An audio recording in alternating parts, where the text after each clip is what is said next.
2 குட்டி வாத்து நண்பர்கள். ஒரு குட்டி வாத்து பயந்துட்டு நின்னா என்ன ஆகும்? அதோட நண்பன் என்ன பண்ணும் தெரியுமா? வாங்க ஒரு அழகான கதைக்குள் போகலாம்.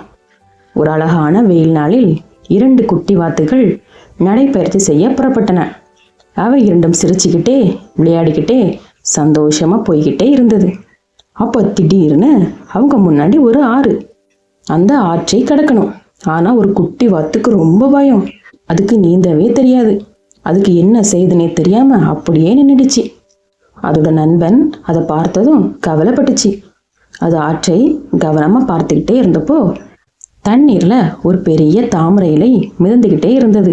அடடா, ஒரு சூப்பரான யோசனை வந்துச்சு.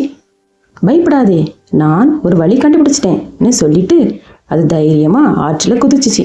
அது தாமரை இலையை நோக்கி நீந்தி அதோட நீளமான காம்பை பிடிச்சிக்கிட்டு அந்த இலைய மெதுவா இழுத்துக்கிட்டு கரைக்கு கொண்டு வந்துச்சு. வா, இந்த இலையில் ஏறி உட்காருன்னு சொல்லிச்சு. பயந்த வாத்து மெதுவா இலையில ஏறி உட்கார்ந்துச்சு. அதோட நண்பன் காம்பை பிடிச்சுக்கிட்டு நீந்தி நீந்தி இலையே ஆற்றின் மறுபுறத்துக்கு இழுத்து கொண்டு போயிடுச்சு.